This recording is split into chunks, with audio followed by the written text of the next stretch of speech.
Hi everybody and welcome to the Finite Element Method for Nonlinear Structure Analysis presentation course. Yes, it is a pretty large name for a course title, but it is at least very descriptive because it shows exactly what you're going to learn. You're going to learn how to perform a nonlinear structural analysis using the Finite Element Method. If you don't know what is a nonlinear analysis, I'm going to explain shortly. This animation that you see here is one example of the modules that we develop in this course. This is a full vehicle cross-cart FEA module. It is a pretty advanced module, we go through this tutorial at the end of this course. This is an application exercise. So we do this after we learn all the theory that we need to learn. Okay, now let me talk about another advanced module that we also develop at the end of this course. This is an end plate steel structure connection. And one thing that is interesting about this module is that it's based on a scientific article that has experimental data available. This means that we created this module just like it was created in this article, and then we compared the simulation results that we got here with the experimental data available on this article. And then we notice that there is a good agreement between these results and the experimental data. And by the way, the name of this procedure is validation, when we compare the simulation results with experimental data. And when there is good agreement, then we can say that this mathematical module is representing well the physical phenomena that we want to simulate. This module is very interesting because it involves bolted connections. We have bolt pretension here. We have all kinds of nonlinearities occurring, such as large displacements, large deformations. We have frictional contact, and also we have material nonlinearity. By the way, if you don't have any idea about the kinds of nonlinearities that we have, I'm going to give you an overview now, just for you to understand a little better what is taught in this course. So let me open here the board. First of all, there is something that I need to let very clear to you before I start explaining about the Nonlinear FEA course content. There is a very important prerequisite for this course. You should firstly learn about linear FEA before you learn about nonlinear FEA. And there is a specific course about linear finite element analysis on LearnFEA. The name of the course is the Finite Element Method for Linear Structure Analysis.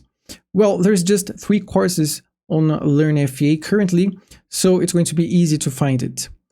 So you should go through this course firstly, or any other course that you learn about linear FEA, or even you can read a book about linear FEA and learn by yourself. What matters is that you need to know linear FEA before you learn about nonlinear FEA. And well, for now on, I'm going to suppose that you already attend this prerequisite. So you know that in a linear structure analysis, there is a direct proportionality between force and displacement, and the stiffness of the structure does not change. So for example, if we have a beam that is fixed at the left end, and there is a downward force applied at the right end, we have this force F here, that is going to generate a downward displacement D. And then if we plot force versus displacement, this force versus this displacement in the horizontal axis and force in the vertical axis, we are going to have a straight line here, like this.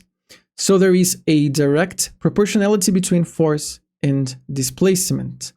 And the coefficient of proportionality is the stiffness in this direction, the vertical direction, and at this node. And then you see that the stiffness does not change. So if we measure the stiffness here, we are going to have this value. The stiffness is just the tangent of this curve. If we measure here, we are going to have K as well. If we measure here, we're going to have K as well. It does not change. And for those that did my linear FEA course on LearnFEA, you know that this is only true when we have small displacements and deformations, and also when the material is linear. So that means that the relationship between stress and strain in the material is linear. So for example, if we are dealing with steel, the stress-strain curve of steel is something like this. We have the linear part, and we have yielding, strain hardening, and necking. Something like this, right? This is the engineering stress versus engineering strain. So in a linear analysis, we should be in this part of the curve, the part that is straight. And the coefficient of proportionality is the modulus of elasticity. Okay, so this is an overview of what happens in a linear structure analysis. Now let's talk about nonlinear FEA. Nonlinear FEA is what we are going to learn in this course. And let me write it here, nonlinear FEA. So this is what we are going to learn in this course. And in a nonlinear structure analysis, there is no direct proportionality between force and displacement. So for example, if we have a body with an arbitrary shape like this, and then we have loads applied at some specific locations, and we have this body fixed at some other specific locations, and imagine that we analyze a node in this domain, and we analyze it in a specific direction. So for example, the horizontal direction here. And then we plot force versus displacement for this node. We plot force versus displacement. And then in this case, in general, we would not have a straight line like this. In general, we would have a curve. So for example, we would have something like this. And you see that now if I calculate the tangents of this curve at this location, I would have something like this. And this represents the stiffness at this point. Now, if I calculate the tangent at this other location, I would have a different inclination, which means that I would have a different stiffness. So you see that the stiffness varies while we apply the loads in the structure. And that's why this is named as nonlinear FEA, because now we don't have anymore a linear relationship between force and displacement. We have a non-linear relationship between force and displacement, and the stiffness varies throughout the analysis. There are three main sources of nonlinearities in a structural analysis. So let's talk a little about it. The first source is named as geometric nonlinearity. And this happens when we have large displacements occurring at the structure and or large deformations. Okay, so for example, if we have only large displacements occurring, there is going to be a non-linear relationship between force and displacement. If we have only large deformations, there is going to be also a non-linear relationship. And if we have both occurring, obviously that there is going to also be a non-linear relationship between force and displacement, and the stiffness is going to vary. You see, for example, in this analysis of the end plate steel connection, we have large deformations occurring here, we have large displacements occurring here, and this yields to nonlinearities in this analysis. Another kind of nonlinearity that we can have is named as material nonlinearity. And this happens when there is a non-linear relationship between stress and strain. So for example, as I have mentioned here, for a steel, we have this stress versus strain curve. And then if we are in this region of the curve where there is a non-linear relationship between stress and strain, so we are having plasticity occurring here, then this is going to generate a nonlinear relationship between force and displacement as well. Okay, so this is named as material nonlinearity. And for example, in this module, we also have this happening because the components are deforming a lot, and we have yielding occurring, and there is plastic strain occurring in all components near this region. And the last source of nonlinearity that we have is when we have contact that allows separation in the module. So, when there is contact between two parts in the middle of the analysis, this works like a new boundary condition that is activated in the middle of the analysis, and this ends up modifying the stiffness matrix, and this yields to a nonlinear relationship between force and displacement. So for example, in this model, we also have this happening. Between these orange plates and this column flange, we have frictional contact that allows separation, as you can see here. So this model here involves all kinds of nonlinearities, and that's why it's a very good way to practice what we learn in the theory part of this course. Okay, now let's talk about the modules that we have in this course. The first 5 modules of this course are more focused on nonlinear FEA theory.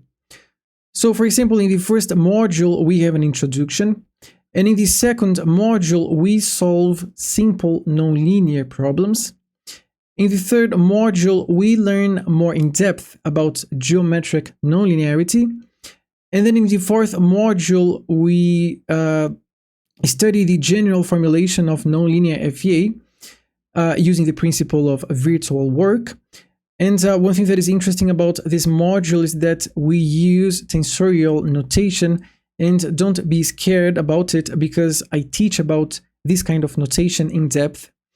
And in module 5, we learn about advanced plasticity modeling. During these first 5 modules, we do some simple exercises using Abaqus CAE student version. So in all these modules, we do some simple exercises, but these are not yet advanced exercises, because in here we are going to be more focused on learning nonlinear FEA theory. So after learning well about theory, in the 6th module we have the simulation of bolted end plate connection. So this is a tutorial related to this simulation here. And the software that we use in this simulation is ANSA for preprocessing. So we build this model using ANSA, which is this software that I have here. I actually have the crosscart model opened here.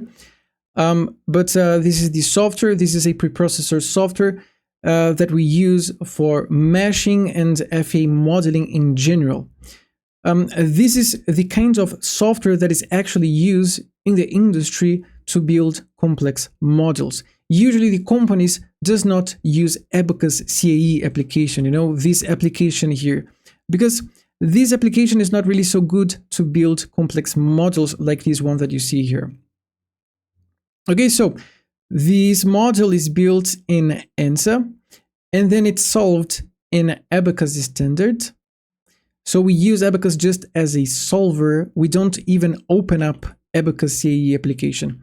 We solve this module by CMD command, and this is obviously taught in the course. So we open up a command prompt, and then we use a command here to submit a job and solve the problem using Abaqus standard. And then after solving it, we use MetaPost for post-processing.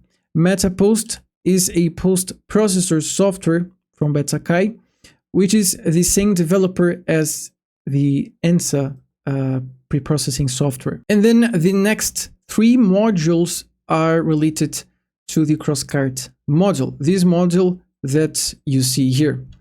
So in module 7, we learn how to model the rear suspension. We start modeling the rear suspension, which is this assembly that you see here. And then in module 8, we learn how to model the front suspension, which is this assembly that you see here. And then in module 9, we learn how to model the full vehicle. So we merge the rear suspension module and front suspension module that we have created in the previous 2 modules. And then we finish modeling the remaining components to create this full vehicle cross-cart module. And again, the software used is ANSA for preprocessing. So here I have this module opened in ANSA.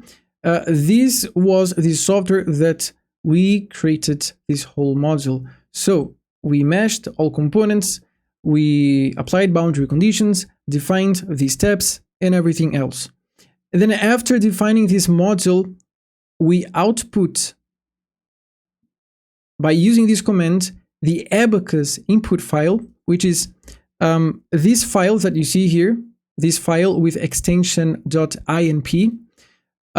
This file contains this module definition. So in here we have nodes definition, elements definition, properties, materials, steps, and everything else. With this file, we open up a CMD and use a command like this, Abaqus job equals, and then the name of the file, this name here. And then we can also insert here some parameters such as how many CPUs we want to use to run this analysis. And then we press enter, and then this analysis is going to run. This module is going to be solved using Abaqus standard solver. So you see that we don't even open the Abaqus CAE application. After running, we are going to have all these files that you see here generated. And then we post-process the results of these analysis using this other software, MetaPost. And then in this other software, we use this file that is generated, the .odb file. This one that we have here. This is the file that has the results of this analysis. And then we input it here in this software and we post-process the results as you see here. Well guys, that's all I had to show in this video. I hope you liked it. And if you want to learn about more detailed information about the content of this course, there is the presentation web page where you can read the content of each module in much more details. And if you have any doubts, you can contact me, sending me a private message on LinkedIn, for example, or even sending me an email. We can even schedule an online meeting so we can talk more about the LearnFEA courses. Yep, that's all I had to show. I hope you liked it, and see you in the lectures.